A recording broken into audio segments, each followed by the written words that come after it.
peserta untuk membuat keputusan sendiri secara sukarela. Dan yang terakhir terkait dengan justice, artinya adalah memastikan distribusi manfaat dan resiko penelitian diberikan secara adil.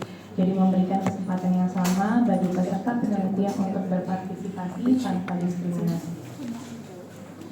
Untuk proses kaji etik sendiri merupakan evaluasi tadi ya, untuk memastikan telah memenuhi standar etika dengan tujuannya adalah melindungi hak, keselamatan dan kesejahteraan peserta penelitian serta menjaga dari integritas ilmiah.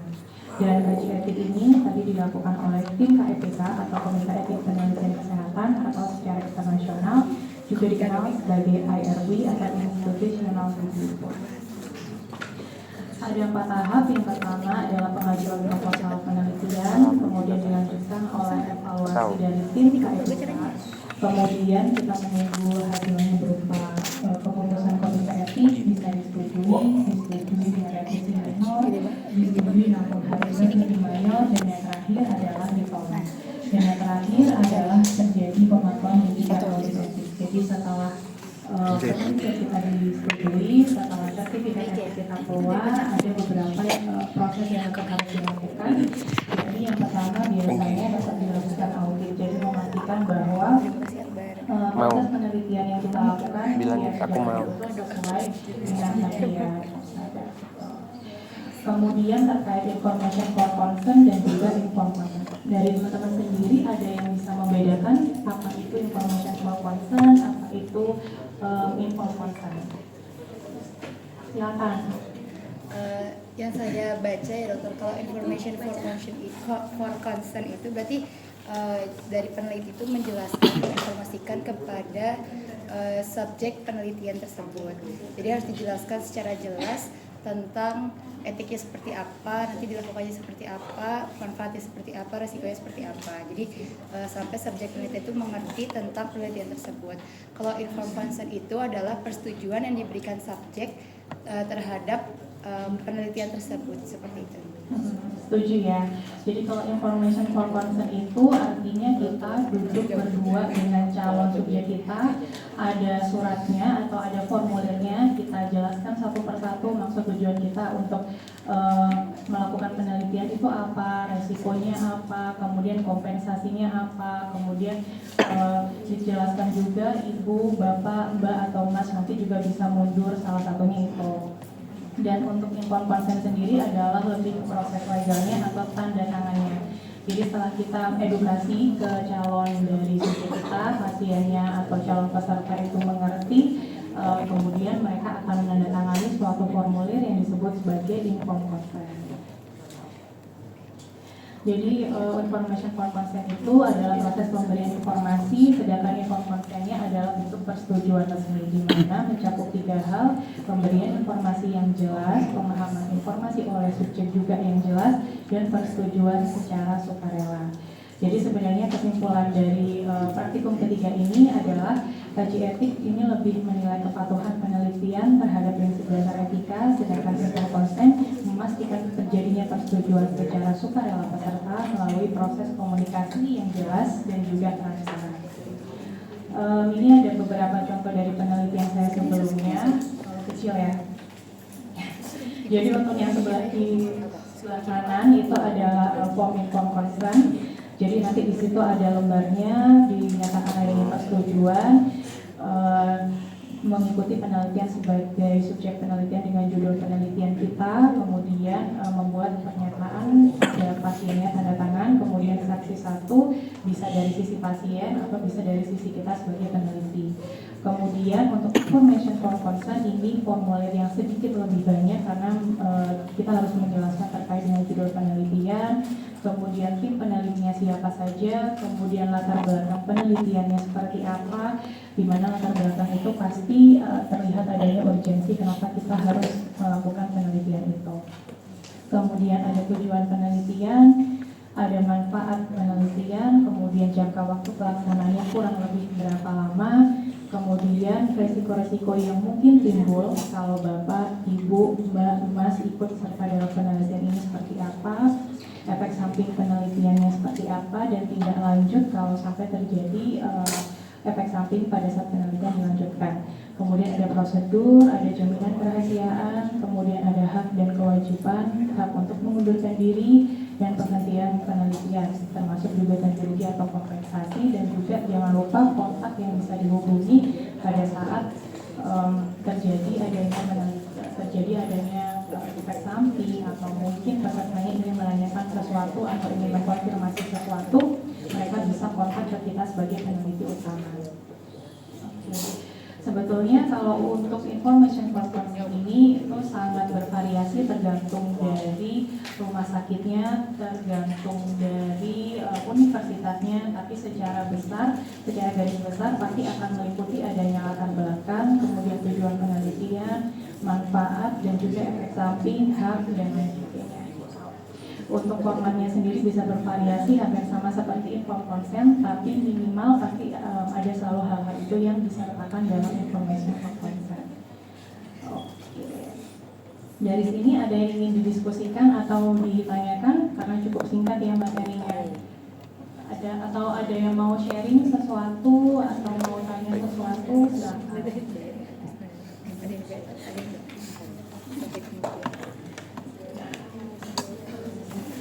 Untuk yang blog research kan diminta untuk menyiapkan ini ya, judul penelitiannya kan ya. Udah sempat ketemu pembimbingnya atau sudah sharing? Ya.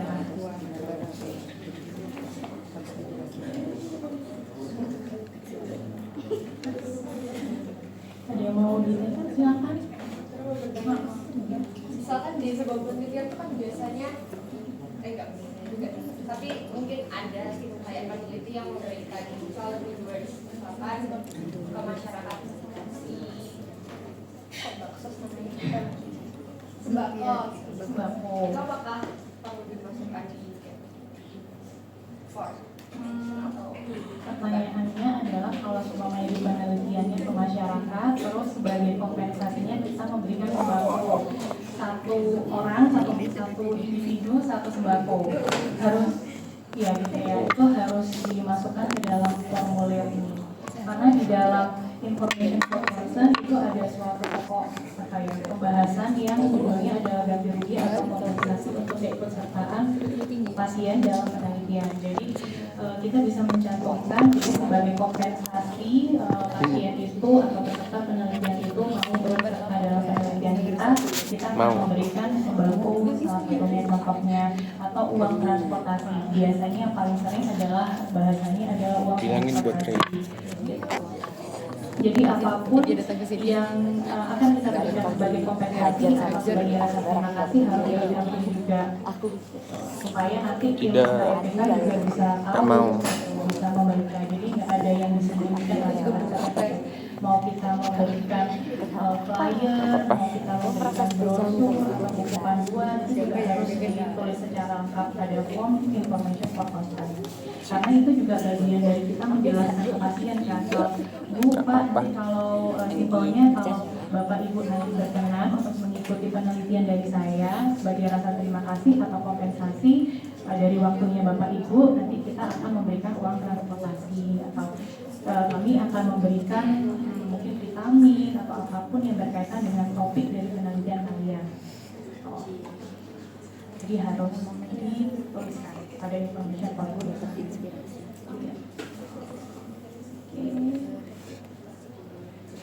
Ada lagi yang ingin ditanyakan? Silakan. Terima kasih dokter. Kemudian saya ditanya, kalau misalnya terkait pengambilan informasi ini kan kalau misal pakai data primer yang kita langsung ke subjek penelitian itu kan bisa langsung kayak tadi menjelaskan modul keseluruhan. Modul apa? Ketika kita Modul praktikum itu. kita pakai data sekunder, apakah masih perlu pakai konsen atau bagaimana caranya untuk etiknya itu?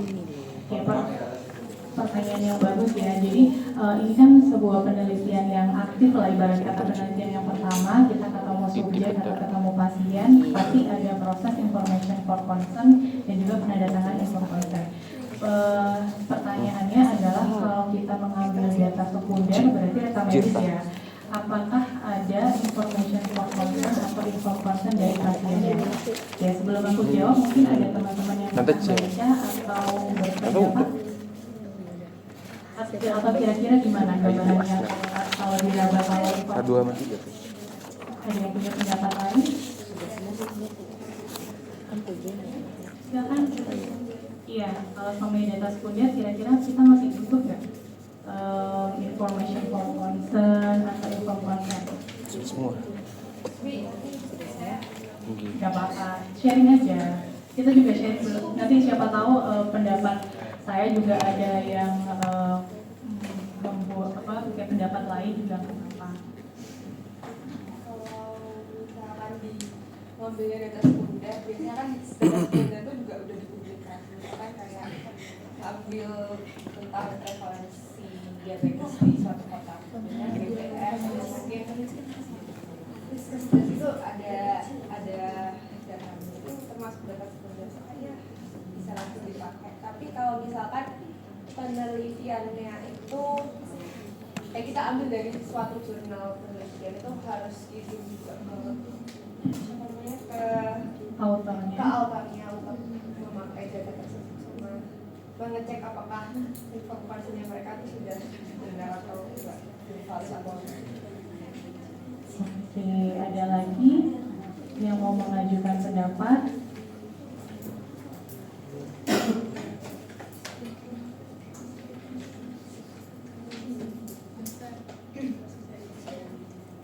Ya, silakan. Mungkin menambahkan sedikit dari pendapat saya, mungkin menggunakan inform consent untuk rekam medis apabila data pasiennya itu diketahui. Kalau misalnya nggak diketahui, karena ada kan yang beberapa tuh anonim atau udah disetujui oleh kode etik, jadi itu tanpa inform consent biasanya. Kalau yang anonim. Oke, gimana tadi yang kalau yang Ini pernah saya baca sih dok, tapi nggak tahu kebenarannya. Jadi ini pendapat saya aja. Jadi untuk penggunaan inform consent terhadap rekam medis atau data sekunder, apabila rekam medisnya itu menyertakan informasi pribadi pasiennya, misalnya dengan nama, umur dan yang lain, itu wajib menggunakan inform consent karena itu mengambil data dan datanya itu diperlihatkan gitu kan, dok. Kalau untuk yang bisa tanpa menggunakan inform consent apabila datanya itu misalnya anonim, misalnya ngambil data orang, misalnya contoh teman saya Bila, tapi dia nggak menyebutkan itu dari siapa gitu, tapi kayak pasien A dengan bla bla bla, pasien B dengan bla bla gitu, itu biasanya bisa tanpa inform consent apabila juga rekam medis atau data sekunder itu sudah disetujui oleh yang komite etik. Oke, setuju ya. Jadi dua-duanya sebenarnya betul. Kalau terkait dengan data sekunder itu karena kita mengambilnya dari rekam medis secara general, sebetulnya kita tidak perlu mengambil adanya information for concern atau inform consent. Kenapa? Karena yang pertama pada saat kita melakukan suatu tindakan tertentu, contohnya kita ngambil darah atau apapun itu, harusnya adalah sudah ada inform consent di awal, walaupun itu adalah inform consent sebagai tindakan. Dan biasanya pada saat penelitian itu kalau kita publish, kita tidak mencantumkan data nama pasien secara lengkap. Biasanya kita hanya menggunakan singkatan atau bukan anonim ya, lebih kepada kode-kode tertentu, contohnya 001, 002, 003, jadi kode subjektif. Walaupun penelitian pertama pun atau penelitian yang kita lakukan secara langsung ke pasien pun, kita juga tidak selalu menyantumkan dari nama asli dari pasiennya pada rekam medisnya. Harus diberikan kode karena apa? Karena itu sangat berhubungan dengan yang namanya privasi dari pasiennya juga, untuk menghindari adanya kebocoran data juga gitu. Jadi secara general memang kalau kita mengambil data sekunder tidak memerlukan adanya information for concern atau inform concern, tapi setuju kalau kita mengambil penelitian dari yang lain, maka kita harus izin dulu ke autornya untuk memastikan kalau ya sesuai dengan etik penelitian. Oke, ada lagi yang ingin ditanyakan atau mungkin ada yang ingin menambahkan? Mungkin baca atau sharing dengan siapa? Atau dari praktikum sebelumnya.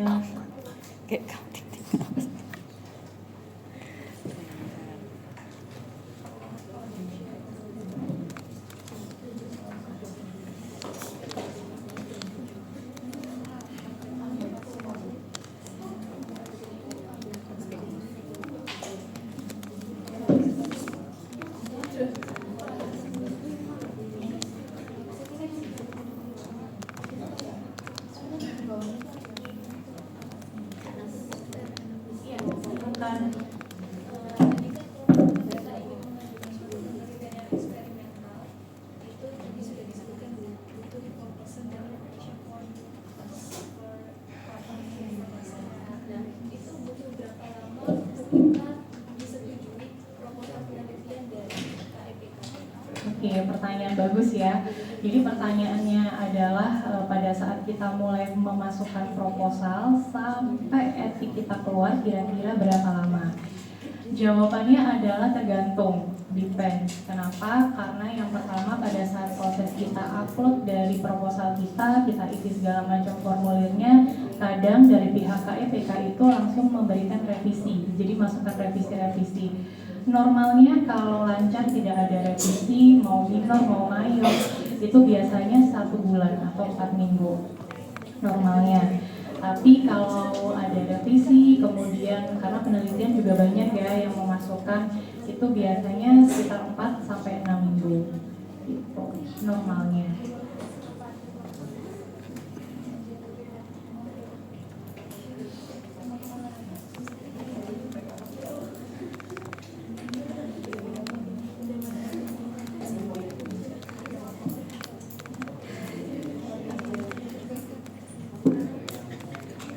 Bisa ngetik tanpa lihat. Kamu udah hafal, dia udah hafal keyboard. Kan nggak hafal ini. Ya emang kadang ada kayak ada cuma tetap aja kok gokil juga.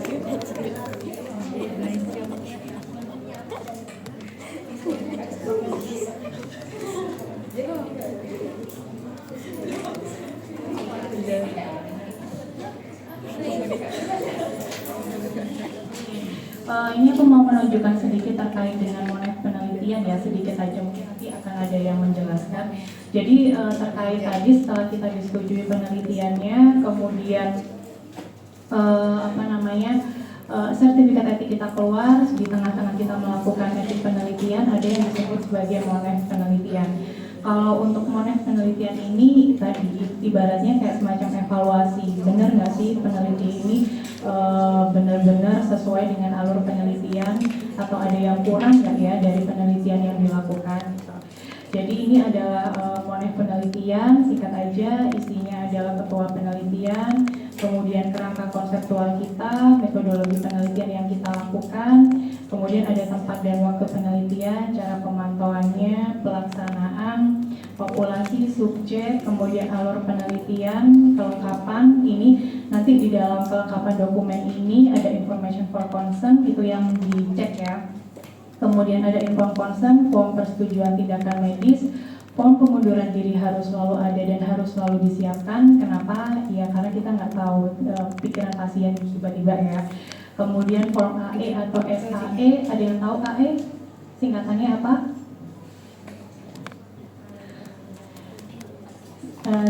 SAE, mungkin ada yang pernah baca?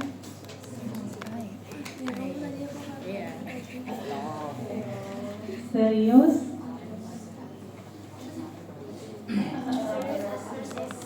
Iya, serius apa? Iya, serius.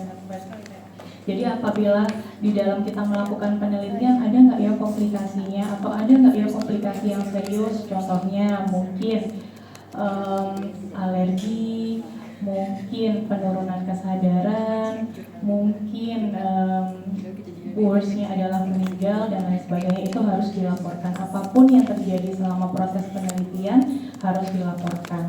Kemudian map dokumen, kemudian tempat penyimpanan dokumen. Jadi harusnya satu subjek itu berisi satu map. Jadi nggak boleh kayak teman-teman campurkan 10 subjek contohnya, ya udah kita bundle aja jadi satu, itu nggak boleh. Jadi satu orang benar-benar satu map, isinya adalah information for consent, inform consent dan lain sebagainya. Kemudian capaian tahapan penelitian, kesesuaian pelaksanaan penelitian, kemudian nanti ada koordinator dari penelitian, kemudian pelaksanaan kerjasama dengan instansi lain, keterlibatan program pendidikan yang lain, kesesuaian, kemudian adverse event atau serious adverse event, ini ya, AE atau SAE, kemudian ini terkait dengan resiko penelitian dan antisipasi dari resiko. Jadi semua penelitian, walaupun itu cuma wawancara atau anamnesis, walaupun itu cuma mengambil data dari orang lain, data dari IMR, data rekam medis, nah itu pasti akan selalu ada potensi untuk kebocoran identitas pasien. Jadi nanti akan ditanya gimana caranya teman-teman itu bisa ngakalin untuk kebocoran identitas pasien ini. gitu. Dan walaupun hanya wawancara pun pasti juga ada rasa tidak nyaman saat proses wawancara. Kenapa dong? Kenapa kok bisa sih kita cuma wawancara aja itu timbul rasa tidak nyaman? Ada yang bisa menjawab kira-kira kenapa? Padahal cuma tanya jawab aja loh, masih ada kemungkinan kayak orangnya nggak nyaman nih saat proses wawancara.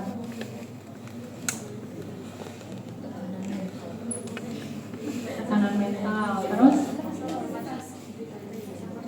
ya privasi ya. Kadang-kadang kita wawancara pun itu harus ada tekniknya. Pertama harus dilakukan di ruangan yang tertutup, nggak terlalu banyak orang. Jadi kalau kita melontarkan pertanyaan yang sedikit sensitif atau sifatnya adalah privasi, pasien ini nggak malu untuk menjawab gitu. Terus jangan judging juga salah satunya. Jadi kembali lagi ya ke keterampilan medis yang pertama sekali, itu akan selalu kita pakai atau kita gunakan sampai kapanpun. Nah, kemudian pemeriksaan fisik dan proses wawancara dilakukan di ruangan tertutup memadai.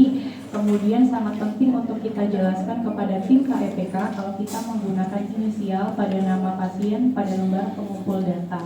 Jadi ini juga penting, artinya kita menghargai privasi pasien dengan cara kita hanya memberikan kode-kode tertentu yang cuma kita sendiri yang tahu, yang orang lain nggak tahu. Gitu. Kemudian ada masalah jenis penelitian, ini penempelan stiker penelitian juga penting ya. Kemudian ini tempat penelitiannya ya. Nah, ini adalah sertifikat etik yang tadi saya ceritakan. Jadi setelah proposalnya masuk melalui semua prosesnya disetujui, ACC akan keluar yang namanya etik penelitian. Nah, etik penelitian inilah yang jangan hilang tentunya, karena ini adalah dasar kita untuk melakukan yaitu tadi ya penelitian.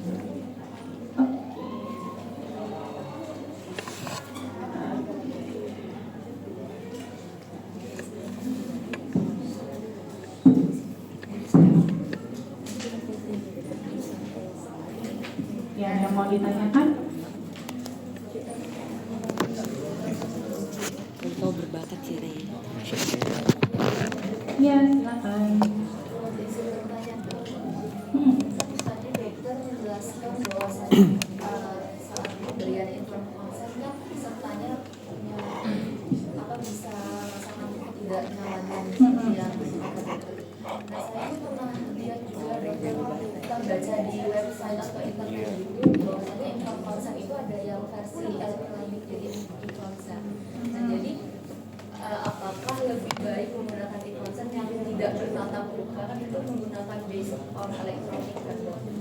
Itu lebih menurut dokter lebih baik yang mana dok? Karena takutnya pakai e-konsen juga kayak takutnya salah paham karena kan tidak berjelas dan sempet pakai informasinya keyboard takutnya yang melayang gitu. kurang jelas yang dari Kenapa kamu waktu itu nggak pakai langsung kayak gini aja? Benar.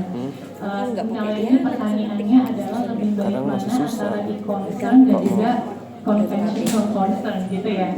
Kalau menurut saya lebih pribadi cepat. Kalau ini tetap lebih lama tapi bisa. Cuman saya lebih suka untuk melakukan conventional information for consent. Jadi benar-benar ketemu calon dari pasiennya atau calon subjeknya, kemudian saya jelaskan pelan-pelan, kemudian memberikan kesempatan pasien juga untuk tanya. Gitu. Kenapa? Karena kalau sama seperti ini ya, tadi udah sempat disebutkan kalau kita menggunakan e-concern itu pasien bingung kalau ada yang ingin dia konfirmasi atau ada yang ingin dia tanyakan, dia harus kontak ke siapa. Dan sekali lagi dengan kita langsung berkomunikasi dengan pasien itu jauh lebih enak, jauh lebih menyenangkan, jauh lebih mudah bagi kita untuk menerangkan maksud kita, lebih mudah juga untuk calon pasien kita atau calon peserta itu untuk tanya apa yang ingin dia tanyakan atau bingungkan. Karena tetap ada yang namanya persepsi juga ya. Jangan-jangan dia udah ada persepsi tertentu tentang penelitian ini, jadi dia mau tanya, dia yang sungkan atau dia pada akhirnya nggak berkenan karena mungkin dan sebagainya. Karena tentu aja apabila sama seperti yang tadi saya sempat sampaikan, semua penelitian itu pasti ada resikonya. Kadang-kadang tergantung ya nanti tema penelitiannya apa. Mungkin kita menuliskan salah satu resikonya adalah alergi atau kematian dan lain sebagainya kalau kita mau melakukan penelitian artritis terhadap obat baru. Nah, itu kan juga kalau pasien yang membaca, dia juga takut ya. Nah, itulah pentingnya kita komunikasi dengan baik ke pasien. Gitu. Kalau cuma kita baca aja, sebagai calon subjek kita baca salah satu efek sampingnya bisa meninggal, pasti kan kalau kita tidak bisa mengkomunikasikan dengan baik, pasti pasiennya akan mundur gitu. Padahal pada saat kita melakukan penelitian, satu subjek pun itu sangat-sangat berharga. Jadi kalau saya lebih suka langsung ketemu sama pasiennya, karena langsung bisa ngomong, langsung bisa diskusi. Ada lagi yang mau ditanyakan? Iya, silakan. Dari saya itu pertanyaannya bagaimana validitas inform konsen dapat dipertahankan dalam populasi rentan, misalnya contohnya tadi lansia, anak-anak atau pasien dengan gangguan kognitif itu apakah waktu itu katanya bisa diwakili kan yang diberi misalnya diberi Pasiennya. iya gimana tuh? Pertanyaannya bagus nih. Ini pertanyaannya adalah gimana cara kita itu tahu kalau intinya jawaban dari konsennya itu dari pasien kita tuh valid. Padahal pasien kita tuh mungkin adalah orang-orang yang disabilitas, kemudian lansia atau orang-orang yang nggak bisa berbahasa Indonesia. Karena kan masih banyak ya orang-orang yang di luar Surabaya yang dia itu pasti menggunakan bahasa daerah, nggak bisa berkomunikasi dalam bahasa Indonesia. Nah, caranya kita komunikasi gimana gitu kan? Oke, sebelum aku jawab mungkin ada teman-teman yang punya pendapat.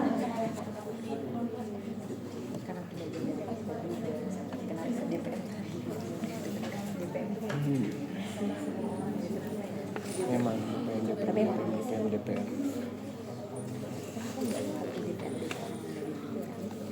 sama Ada yang mau menyampaikan pendapat? banyak Kira-kira gimana? banyak looping.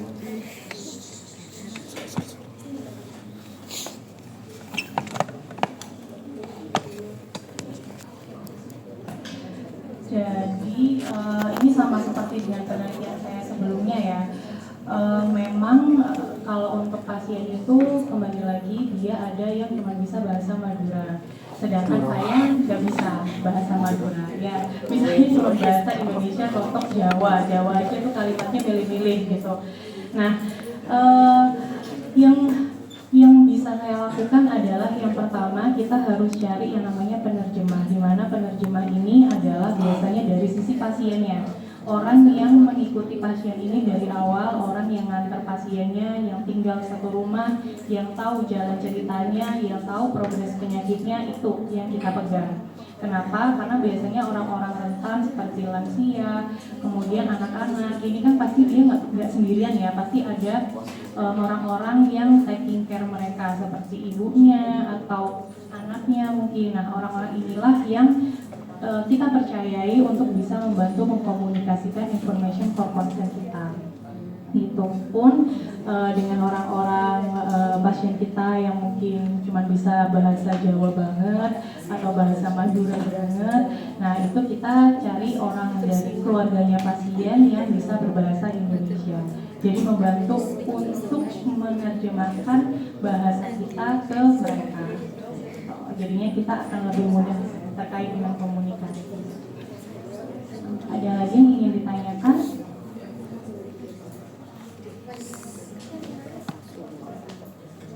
Ada yang ingin didiskusikan? Kata tanya.